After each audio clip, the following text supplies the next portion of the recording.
Yo, YouTube, people who recorded their last moments on this earth. There's gonna be probably a little bit on the chilling side of things. You know what I'm saying? Prayers to all these people, of course. It's dark right now, so if I pause the video a lot, you just gotta chill, bro. I might be a little scared right now. That's not a good way to start the video, bro. You might see me in this vid. Why would you be in this vid? Yo, what's up with people?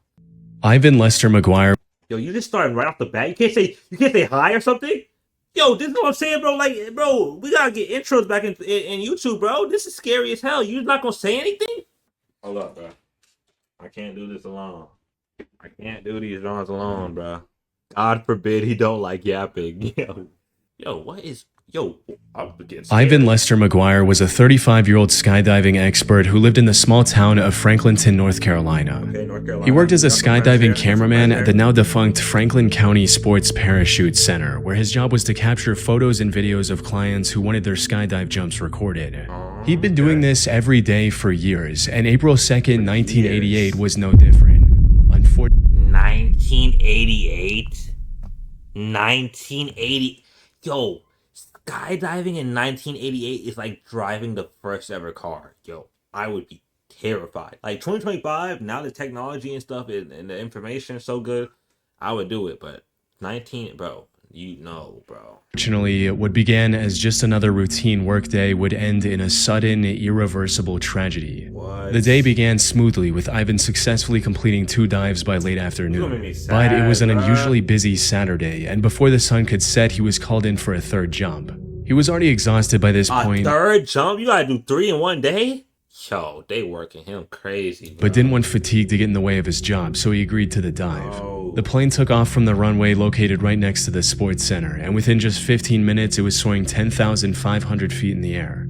After reaching this desired altitude, Ivan jumped first, making sure to keep his helmet-mounted camera pointed towards the client and their accompanying skydiving instructor. What you're looking at right now is a part of the footage that he captured. A few seconds after the jump, the other instructor opened his parachute, which was Ivan's cue to open his own. But when he reached for his ripcord, it wasn't there. What? Panic set in as he frantically disregarded getting a good shot and searched his body for the ripcord, hoping it was just stuck somewhere. And that's when he made the horrifying discovery. He wasn't wearing a parachute at all. What? Nigga, what? How? So he jumped off with no parachute? He was tied, bro. And since the other instructor had already opened his parachute, he couldn't help Ivan in any way either. After realizing his situation, the only words that came out of Ivan's mouth were, "Oh my god, no." What? The footage then became blurry as Ivan sped up to 150 miles per hour, or over 240 kilometers per hour. He crash-landed in a wooded area near the runway and likely passed away the instant he hit the ground. When rescue workers found his body, his camera equipment and the VHS tape he was recording on were broken into multiple pieces. I was about to say, I'm surprised they even got the footage. Like, what the fuck? That shit didn't get destroyed? That's so sad, though, bro. RIP, bro. Fortunately, investigators were able to splice together enough working sections to get a good picture of what happened before he jumped. They were able to rule out both foul play and the possibility that Ivan had intentionally chosen not to wear a parachute. But if that's the case, how could a seasoned expert with over 800 successful skydives under his belt simply forget to put on his parachute? Oh, he's just tired, Unfortunately, none of the evidence the investigators were able to gather answered this question. But given his circumstances, come on, bro. Whoever made this video, show a better picture, bro. It's actually fucked up, for real. a few popular theories have emerged that offer funny at possible all. explanations for what might have gone wrong. The first of which is that this incident was the result of nothing more than ill-fated complacency.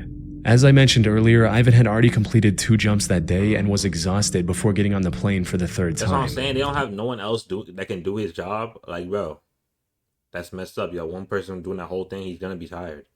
Maybe he assumed he was completely geared up, when in reality he was missing the most crucial piece of equipment. However, if he wasn't wearing anything on his shoulders, someone around him would have almost certainly noticed before the jump. Which brings us to the second and more likely possibility. The incident happened because of his camera equipment. You see, unlike today where a tiny action cam is all it takes to film a skydive, I'm scared as shit, bro. I'm scared of buck. Can we have a break? I know we're only like 3 minutes into the video. We need to have like a quick little intermission, bro. No cap. Yo, notation. Thank you, bro. This video's scaring the fuck out of me, man. I know he was at my house. Y'all nigga, yo. Y'all be having play dates? That's kind of fire, bro. I give it a butt. That's kind of fire, bro. I don't want to finish this video, bro. That shit's scary as shit, bro. Playday is crazy. Like, that's what I'm saying. Mia, why you hating on us, bro? One day we all gonna have a Playday, yo, all together. No cap. You know what I mean? I'm gonna be in the other room while y'all doing that though. Fuck no. It's like, bro, we can't be friends. Bro, this video got me scared as shit, bro. Why am I scared, bro? Okay, let me chill out, bro. It's nighttime, bro. Let me lock in. Closing my blinds down. Cue the bus. I'm not looking out those no more. If back in the 1980s, recording that footage required bulky camera gear that had to be worn. They put a Minecraft helmet on him. That's what I'm saying. That's fucked up, bro. It's the 1980s. They should not do those. In a backpack. There's a chance Ivan and the others around him mistook this camera bag for the parachute and didn't realize the truth until it was too late. That said, while Ivan wasn't fortunate enough to survive, the footage of his accident stands as a sobering reminder for skydivers to always double, even triple check their gear. Bro, if I'm skydiving, I'm checking it once, twice, thrice. I'm checking my gear like 10 times. I'm checking my gear like 20 times before I jump off. No cap. I'm making sure that right there. I'm making sure, nigga, because I'm not playing that shit. I'm never going to skydive in general, but January 2023, Yeti Airlines Flight 691 took off from Kathmandu's Tribhuvan International Airport at around 10:30 a.m. It was a domestic flight headed for the Pokhara International Airport, located roughly 124 miles or 200 kilometers west of the takeoff location. Things started off just as everyone hoped, with the plane taking off, climbing, cruising, and even descending without any issues. And as it was about to land at the Pokhara airport, one of the passengers started live streaming on Facebook from within the cabin. This passenger was a 25-year-old Indian man named Sanu Jaiswal. He was an adventurous young man who loved nothing more than exploring new places with his friends and experiencing their beauty firsthand. This time he had traveled to Nepal as a tourist with 3 of his close friends, and after enjoying Kathmandu to its fullest, the 4 of them were headed to Pokhara to experience paragliding. He was excited for the upcoming adventure and wanted to share this moment with his entire social circle, which is why he started streaming. What none of his viewers knew, however, was that this was going to be the last time they would see Sanu alive. Because just a minute after he started streaming, the situation took a terrifying turn as the camera became disoriented and the laughter turned to screaming.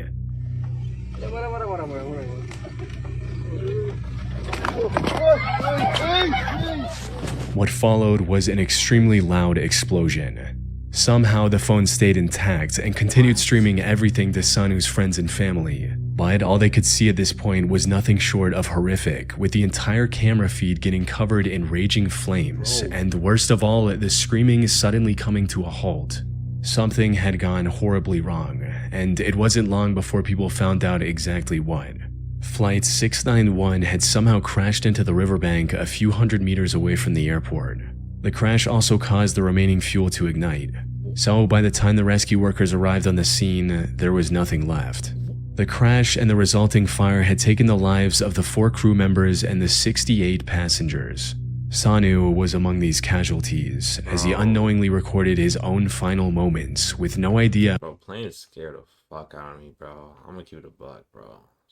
Planes, trains a little bit less, but planes, bro, that shit is scary as shit, bro. I do not want to be flying on any of those, bro. I'm keeping my ass over here, man. I'm keeping it a buck. I'm not moving. Of the tragedy that was about to unfold.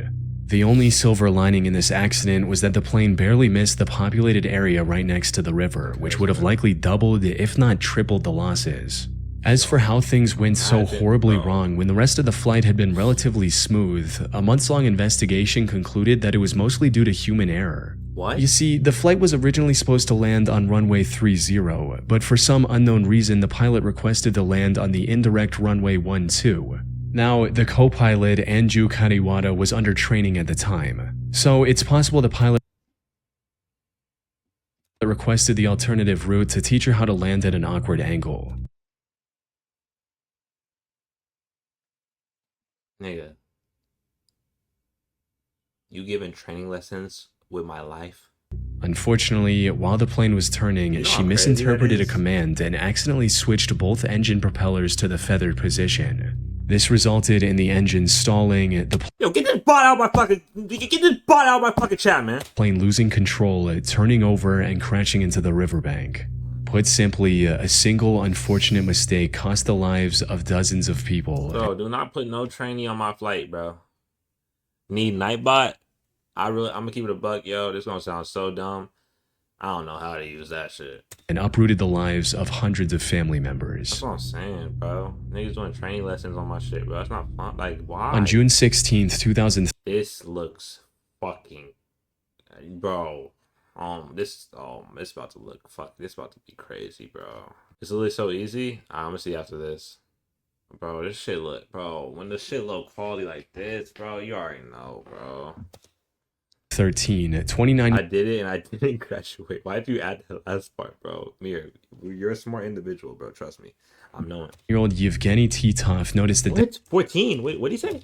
On June 16th, 2013, 29-year-old Yevgeny... I don't know why I thought he said 14. My brain just scrambled. Titov noticed the demolition happening near his work in Lipetsk, Russia. He was on his lunch break and had plenty of time to admire the work being done. Okay. So he took out his phone and started recording the demolition. Unfortunately, watching this demolition was about to become the worst decision of his life. How? Bro, there's no way anything that far away can reach him. Now, I should mention that Yevgeny was being as cautious as he could. He was standing at least... Oh, that's him. What the... Bro, no, he gotta back up. These people in the front gotta back up. You should never be that close. What the hell? I thought, bro, I don't know why I didn't even register those people in my mind. That's way too close. Twice as far from the building being No, he's too close, bro. That's not... No. destroyed as the two men in front of him. Yevgeny was also standing off to the side, since given the demolition method, the debris looked like it was going to fall towards the excavator. Tragically, that is not what happened. Which way wait. As the excavator pulled the wall beyond its tipping point, it didn't detach cleanly and rotated mid-air, sending massive bricks and other debris hurling toward Yevgeny. And while the men standing nearby were nearly missed... What? How's it... Wait. Yevgeny wasn't so lucky. He was thrown to the ground by flying debris, with the impact leaving him critically wounded while others rushed over to help. Paramedics were called and rushed him to the hospital. Sadly, it was too late. What?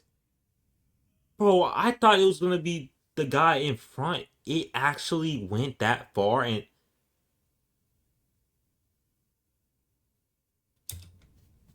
Yevgeny had suffered multiple complex fractures, damaged organs, and serious brain trauma. He passed away shortly after reaching the hospital, leaving his wife and 3-year-old daughter behind. All because he wanted to watch a building being demolished from what he believed was a safe distance. That's all, bro. I would have thought this was safe too. That shit was moving fast as fuck though, bro. Yeah, I was about to say the demolition, shouldn't they have like shit like in place so you can't be that close though? The company in charge of the demolition was charged with criminal negligence for failing to establish an effective perimeter around the worksite, with the video Yevgeny captured serving as a crucial piece of evidence. However, no legal penalty could rewind time or erase the damage that had already been done. That's fucked up. 23-year-old Helen Wendy Niabuto moved from Kenya to Canada on a 10-year study visa when she was just 20 years old.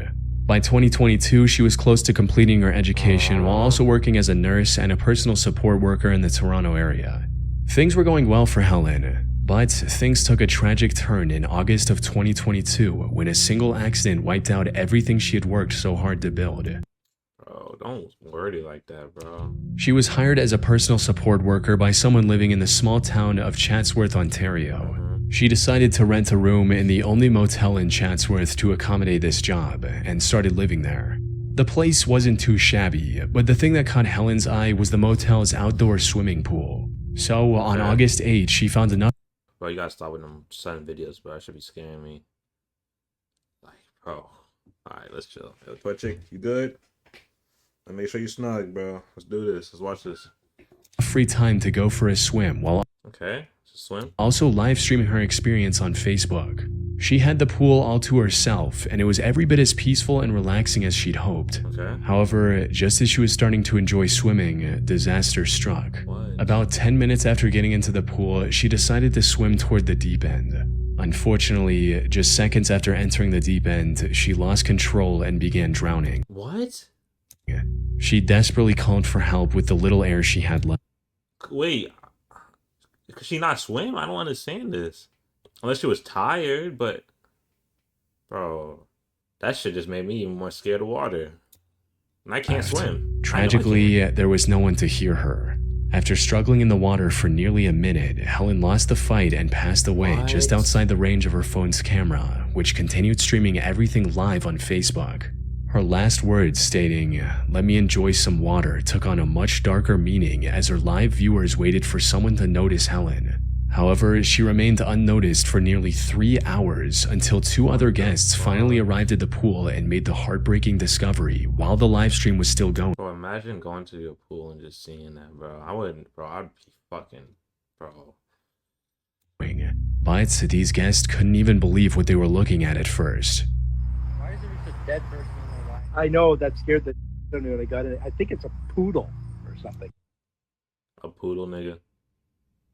Come on, I'm not one to blame niggas because, you know, when you're seeing something like that for the first time, you're not going to know how to react. A poodle, nigga. A poodle, nigga. Thank you, Torchic. I appreciate that. A poodle, nigga. Are you serious, bro? You know damn well that's not no fucking poodle, nigga. That looks so realistic. I know. I got in and I was like, is it somebody? Walk over there. Just walk over there. Like, what if it's actually somebody dead? Because I'm not even trolling, that looks way too real.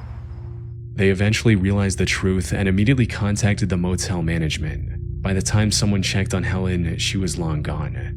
The live stream helped prove that this was nothing more than a terrible accident, though that did little to soften the blow for her family. As her father stated, "I watched the video, I cried. It's..." Bro, watch it. What? Oh my god, bro. They had to watch that, bro. That's fucking brutal as shit, bro. That's not like... I wouldn't wish that on my worst fucking enemy, bro. Terrible. What made the tragedy even more devastating was that Helen was the sole breadwinner for her family. What? Without her, they couldn't even afford to bring her body home to Kenya. Fortunately, when the story made headlines, the internet came together and raised over 66,000 Canadian dollars to cover her funeral expenses and help her family in their time of need, RIP, giving a somewhat bright That's ending actually amongst an absolutely tragic situation. Armin Schmieder was a 28-year-old Italian Bro, shit like that, bro. Just thinking about the family and shit, bro. That shit be fucking me up. I ain't gonna lie to y'all, man. man with a love for extreme sports. He originally started with skydiving and performed... Yo, everybody watching this video, don't skydive, bro. For real. I'm keeping a buck. Just go on a roller coaster, man. For real. countless jumps across Europe. But as time went on, he started getting bored of skydiving and wanted to try something even more extreme. So, Then skydiving? sometime in 2015, he switched from skydiving to wingsuit base jumping. Yeah, nah. You wouldn't catch me. Yeah, nah. Yo, Mr. Beast could literally come into my door right now and be like, yo, dude, recreate this video. $5 billion. I'm gonna look at him in the face like these. I'm gonna grab his balls, twist them, throw him in the ocean. Mr. Beast, I'm not doing that, man. You is not making me do that. Learning a brand new sport, especially one as dangerous as wingsuit base jumping, was quite risky. But Armin managed to pull through and became quite proficient at it in just 1 year. Okay. What he didn't know, however, was that his luck was about to run out. On the 26th of August 2016, Armin climbed to the summit of Mount Kangersteg in the Swiss Alps. On this day, he wanted to livestream his adventure, which started with him putting on the equipment and getting ready for the jump. Bro, why is everyone live streaming, bro? But since he didn't have any streaming-capable action camera or a secure mount for his phone, he came up with an alternative solution, where once he was fully geared up, he told his viewers, "Today you fly with me," and put the phone in his pocket. All his viewers could see now was the darkness inside of his pocket, with some light bleeding through the fabric. But the audio was still clear enough to understand what was going on, like Armin counting down and making the jump. 2, 1.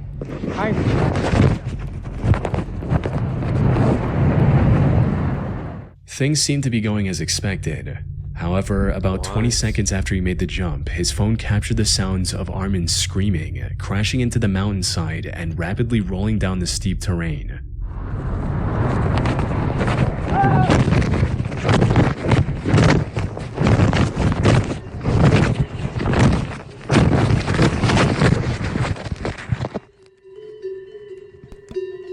Bro, what?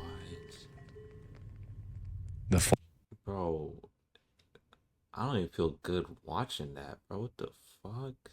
Yo, bro, y'all be safe, bro. That's, bro. All ended with Armin landing in the middle of a cow pasture, now being completely silent. His viewers quickly contacted the authorities, who spent the next few hours looking for him. Unfortunately, by the time they found him, it was already too late. Armin had succumbed to his injuries and passed away.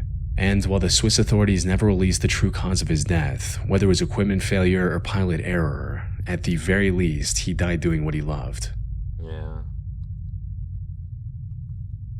Tavy. Damn, we got one more. Damn, they is fucking me up this video. Holy shit.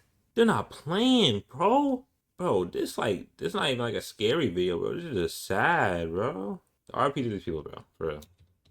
Pustio was a 29-year-old pop singer in Romania. He was described as one of Romania's rising music stars and was building a bigger following with each passing year. Unfortunately, before he had the chance to make it big, his career was abruptly cut short on August 15, 2020. He was riding through the city of Ploiesti in a car with his wife behind the wheel. And as they were making their way through the city, Tavy decided to live stream his travel from his phone. This stream was just him smoking, listening to music, smiling, and having plain fun. But then, a few minutes into the stream, the live stream worse than the recording, bro. Because that means people is watching you live. Like, niggas, like, bro. Like, your friends, your family, like, bro, that's...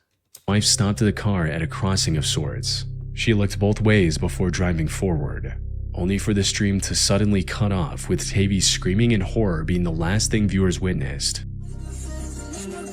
Oh, I don't want to watch this.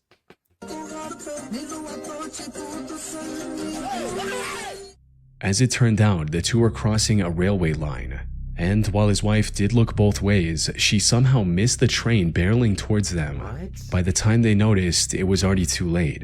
Their car was wrecked completely, resulting in Tavy tragically losing his life. What's crazy is that just a month before this crash, Tavy made a Facebook post stating, "One day, the wrong train will take you to the right destination." His wife miraculously survived. What? How? Yo, a train hitting your car? But you know how... Yo, you know how fast train... Yo, I never heard somebody surviving that. But sustained several critical injuries. She was rushed to the hospital and put on life support, though I wasn't able to find any reports on what happened to her after that. The now tragic final YouTuber, do better research, man. Memory Tavy left to his fans was him simply having fun and dancing to music. Damn, that video was just sad, bro.